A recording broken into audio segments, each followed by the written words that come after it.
It started the way most dangerous stories do, innocently. I wasn't looking for anything complicated when I walked into that crowded cafe one rainy evening, searching only for warmth and a cup of coffee. But then I saw her. She sat near the window, framed by the blurred city lights and raindrops streaking down the glass. Her dark hair fell loosely over her shoulders, and she laughed at something her friend said, her smile lighting up the dim room. I should have looked away. I should have minded my own business. But the way her fingers traced the rim of her cup, slow and delicate, pulled me in like a secret invitation. Our eyes met for the briefest second, and something inside me shifted. When her friend left, she remained alone, scrolling through her phone. My heart raced as I debated whether to approach her. I told myself not to, but fate intervened. The only empty table was next to hers, and when I asked if I could sit, she looked up with a smile that felt too warm for a stranger. "Of course," she said softly. Her voice had that husky sweetness that lingered even after she spoke. I introduced myself, and she told me her name was Elena. The conversation flowed too easily. She was witty, intelligent, and every word out of her mouth felt like a thread pulling me closer. But then, casually, she mentioned her husband. The word sliced through the air like a blade. My stomach dropped. Married.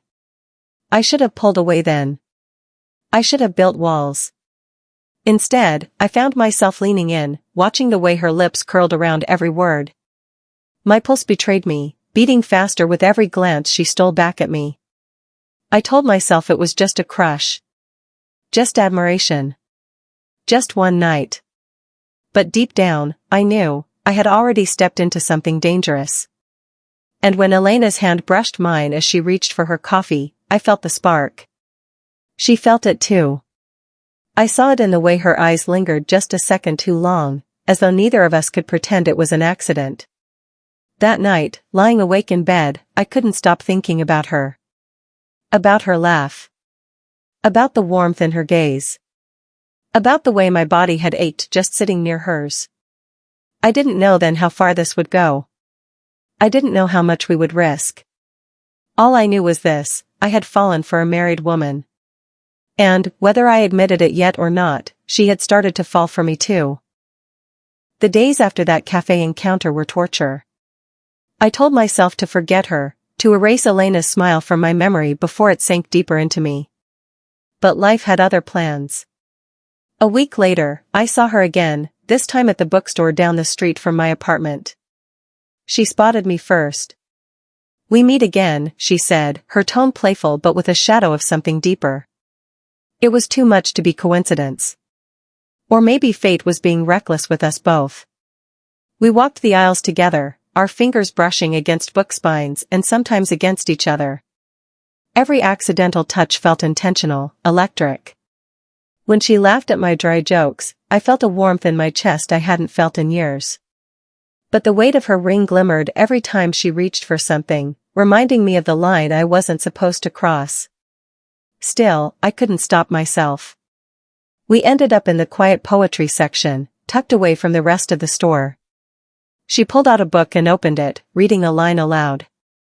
Her voice was soft, almost trembling. I crave a love that burns quietly but consumes me completely. She closed the book slowly, her eyes finding mine. For a moment, the world went still. No customers, no fluorescent lights, no shelves of books. Just her and me, standing too close, our breaths mingling in the air.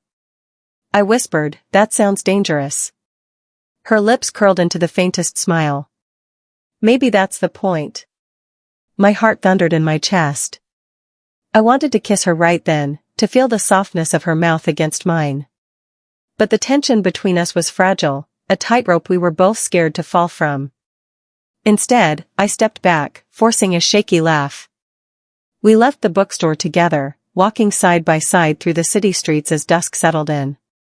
She told me about her job, her travels, her love of old films. I listened, hanging on every word, studying the way her eyes lit up when she spoke about things she loved. At one point, I asked about her husband. She hesitated, her expression shifting. "He's fine," she said, as though the word carried no weight. A pause hung between us, heavy with the things she didn't say. When we reached the corner where our paths split, she touched my arm gently. That single touch sent shivers through me. "I'd like to see you again," she said, her voice low, careful. I knew I should have said no. I knew I should have protected myself. But when her eyes searched mine, I couldn't fight it. "Me too," I whispered. We parted ways that night, but the promise lingered between us like fire waiting for oxygen. And deep down, I already knew, we weren't going to stop this. Our next meeting wasn't planned, but it didn't feel accidental either. Elena suggested we grab coffee one evening after work, and I agreed far too quickly. I told myself it was harmless, two women sharing time, nothing more. But the truth lingered beneath the surface, unspoken and undeniable. We chose a quiet cafe tucked away from the busy streets, dimly lit with soft music playing in the background. The kind of place that made you want to confess secrets. Elena arrived in a fitted coat, her hair pinned back, her perfume lingering in the air as she slid into the booth across from me. The moment she smiled, I felt myself unravel. We talked about everything, books, music, even silly childhood memories, but beneath the laughter, there was a pulse, a rhythm beating between us. Our knees brushed under the table, and neither of us pulled away. Every small touch felt deliberate, like a game we were both too eager to play. At one point, she leaned in, her voice dropping. "Do you ever feel like you're living someone else's life? Like you're just playing a role, waiting for the curtain to drop?" Her question hit me in the chest. I nodded slowly, my throat tight. "All the time." The silence after was thick, heavy with everything we weren't saying. She reached out, her fingers grazing the back of my hand. I froze, breath caught, as she let her hand rest lightly against mine. Her wedding ring pressed cool against my skin, and that contradiction, her being his yet touching me, sent a rush of heat through my body. "Elena," I whispered, unsure if I was pleading with her to stop or begging her to keep going. She held my gaze, her eyes dark with something raw, something she had been holding back for far too long. "I can't stop thinking about you," she admitted. Her voice cracked, soft but firm. The confession shattered the thin wall between us. I squeezed her hand, feeling my resolve crumble. "I can't stop thinking about you either." The air between us burned.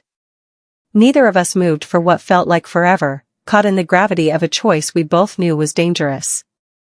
When we finally left the cafe, the night air was cool, but I felt feverish. We walked side by side, our hands brushing until she finally laced her fingers with mine.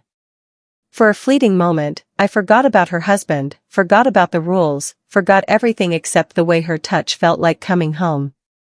At the corner near her car, she stopped. Her face was inches from mine, her breath warm against my lips. I thought she would kiss me. I prayed she would. But she didn't. Instead, she whispered, "Not here. Not yet." And then she was gone, leaving me standing on the sidewalk, heart pounding, body aching with need. That night, I realized something terrifying: we had crossed a line. And there was no turning back. After that night, there was no pretending anymore. We texted constantly, little messages that carried more weight than they should. She'd send me photos of the book she was reading, the coffee she made, sometimes just a thinking of you. Each ping on my phone made my heart race like I was a teenager again. A week later, she invited me to her art gallery opening. I didn't hesitate. When I arrived, I saw her across the room, radiant in a flowing black dress that clung to her curves. She moved gracefully among the guests, smiling, laughing, playing the perfect hostess. But when her eyes found mine, the world seemed to still. Throughout the night, our stolen glances felt like secret touches. I tried to keep my distance, but the pull was unbearable. Finally, when the crowd thinned, she slipped away into a side room. Without thinking, I followed. It was quiet inside, dimly lit, the hum of voices muffled by the closed door.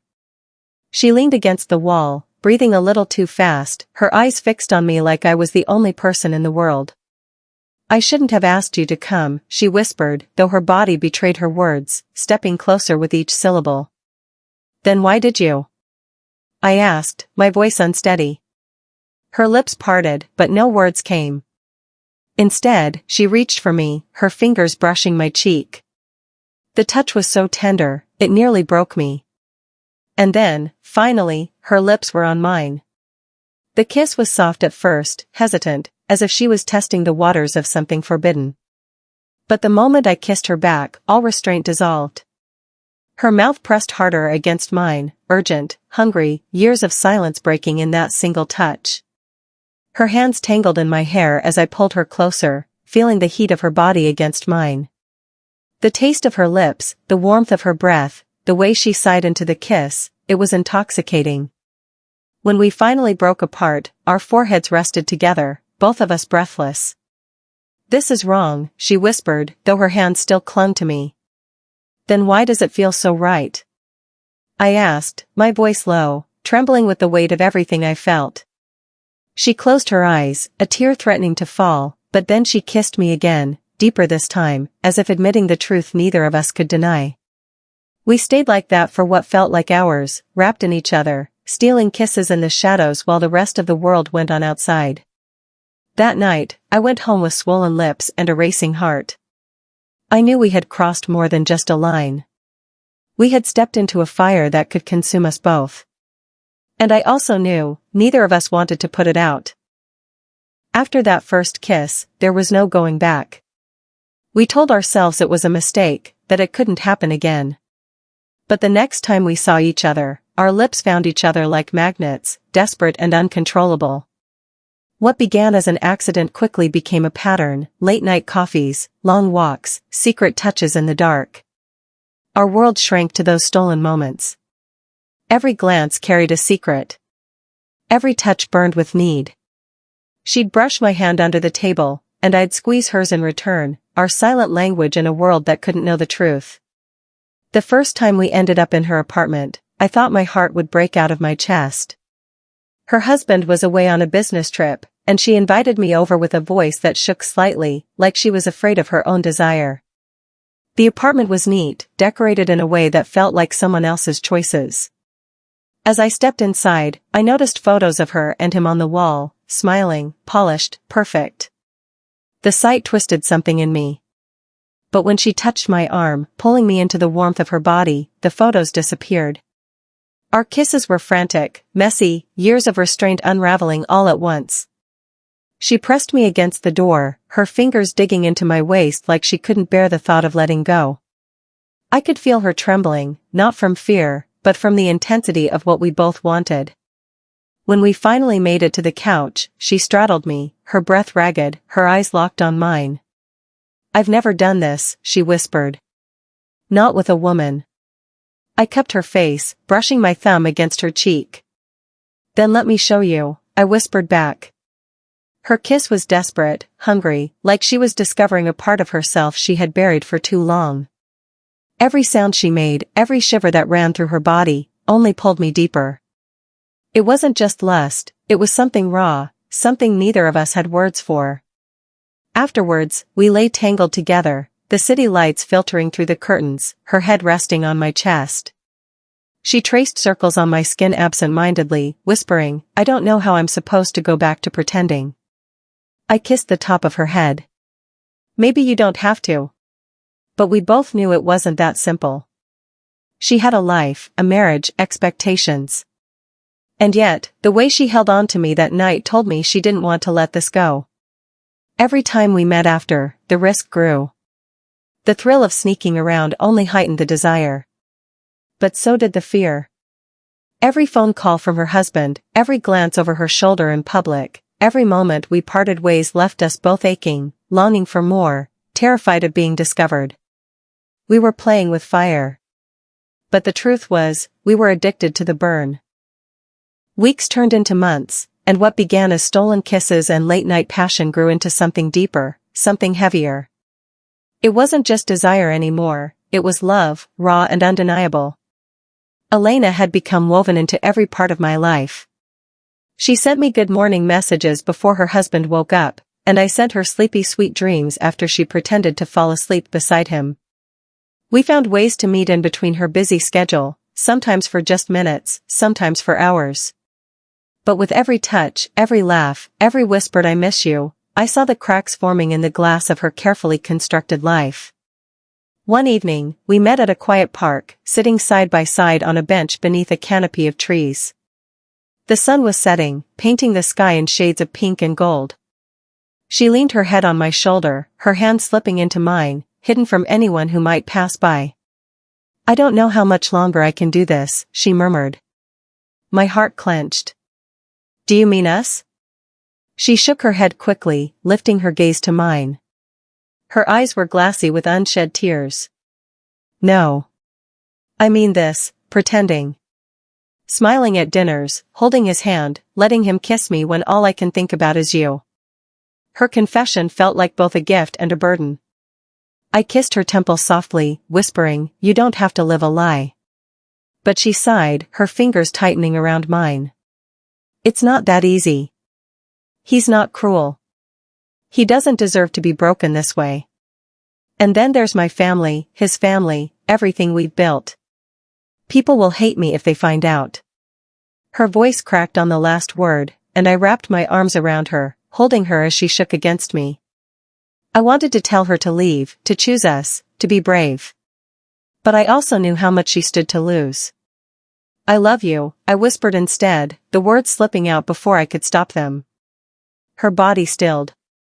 She pulled back, searching my face, as if she wasn't sure she'd heard me right. "Say it again." "I love you, Elena," I repeated, steady and certain, because it was the truest thing I had ever spoken. Tears spilled down her cheeks as she cupped my face and kissed me, slow and deep, filled with everything she couldn't say aloud. When she pulled back, her forehead rested against mine, her voice breaking as she whispered, "I love you too." In that moment, I knew we were no longer just playing with fire. We were in love, dangerously, recklessly, beautifully in love. But love like ours couldn't stay hidden forever. And somewhere deep inside, I feared the day when the glass would finally shatter. The more our love grew, the harder it became to hide. What had once been thrilling, the sneaking around, the stolen glances, started to feel suffocating. Every time her phone buzzed with her husband's name, she flinched. Every time we parted ways, I felt the weight of the lie pressing down on us both. One evening, we met at a small motel on the edge of town, a place so discreet it seemed made for affairs. The room was dimly lit, the air thick with longing the moment we closed the door. She kissed me like she'd been starving for weeks, pulling me against her with a desperation that left us both breathless. But afterward, as we lay tangled in the sheets, her body warm against mine, her phone buzzed on the nightstand. She glanced at it, and her face went pale. "It's him," she whispered. Her hands trembled as she picked it up, forcing her voice steady while she lied into the phone, telling him she was out late with friends. When she hung up, she sat in silence, her eyes fixed on the ceiling. I reached for her hand, but she pulled away, curling into herself. "Elena," I said softly, my chest tightening. She shook her head, tears gathering in her eyes. "I can't keep doing this. I feel like I'm two people, his wife and your lover. And every day, it gets harder to breathe." The words cut deep, sharper than I expected. I propped myself up, staring at her. "Then leave him. Be with me." Her eyes snapped to mine, wide and full of conflict. "You think it's that simple? There's a house, a marriage, families, expectations. It's not just about love. It's about everything else too." I swallowed hard, fighting the ache in my throat. "But what about us? What about how we feel when we're together?" Her lips trembled, her voice breaking. "That's what terrifies me. I've never felt anything like this before. And I don't want to lose it. But I don't know how to keep it without destroying everything else." We sat in silence, the truth pressing down on us like a storm cloud. I reached out, pulling her back into my arms, and though she let me hold her, her body was tense, her mind far away. That night, after she left, I couldn't sleep. The sheets still smelled like her, my skin still tingled from her touch, but all I could hear were her words. We were in love, but we were also living in shadows. And shadows have a way of catching up with you. I knew then that something had to change. Either she would choose me fully, or the secret we shared would destroy us both. And deep down, I feared the choice was coming sooner than either of us were ready for. It happened on a Sunday afternoon, the kind of day that should have been quiet and uneventful. Elena had promised me a few hours together. We met at the park where the trees still held their summer leaves, the air warm and sweet. But the moment I saw her, I knew something was different. Her eyes were red, her smile forced. She didn't take my hand the way she usually did. Instead, she sat beside me on the bench, staring at the ground. "Elena, what's wrong?" I asked, my chest tightening. She hesitated before speaking, her voice low. "He knows. Not everything, but enough to start asking questions. He found a message. He's not stupid." The words hit me like a punch. I reached for her hand, but she pulled away, her body trembling. "So what happens now?" I whispered. She closed her eyes, a tear slipping down her cheek. "I don't know. I've been lying for months. I've been lying to him, to myself, to everyone. Except with you. With you, everything feels real. Too real." I turned to face her fully, my heart pounding. "Then choose real. Choose us." Her eyes met mine, and in them I saw the war raging inside her. Love and guilt, passion and duty, desire and fear. "Do you have any idea what you're asking me to give up? My marriage, my family's respect, the life I built?" "Yes," I said, my voice steady. "Because what we have is worth it. Because I love you. And I know you love me too." She broke then, sobbing as she buried her face against my chest. I held her, stroking her hair, whispering every reassurance I could find. But even as I held her, I knew the truth, this was the moment everything would change. When she finally pulled back, her face was streaked with tears, but her eyes were steady. "I can't keep living like this," she whispered. "Then don't," I urged. "Come with me." She cupped my face in her hands, kissed me once, slow, tender, heartbreaking. It tasted like love, like goodbye, like everything in between. "I do love you," she whispered against my lips. "More than I ever thought I could. But I'm not brave enough. Not yet." And then she stood, wiping her tears, walking away before I could stop her. I sat on that bench long after she disappeared, my heart torn open, her scent still clinging to me. That day, I realized something cruel about love: it doesn't always end with a choice that makes sense. Sometimes it ends with silence, with absence, with a kiss that lingers long after the person is gone. I had fallen for a married woman. And she had fallen back. But in the end, love wasn't enough to rewrite her world. And so I kept her memory instead, the woman who showed me how dangerous, how intoxicating, how unforgettable forbidden love could be.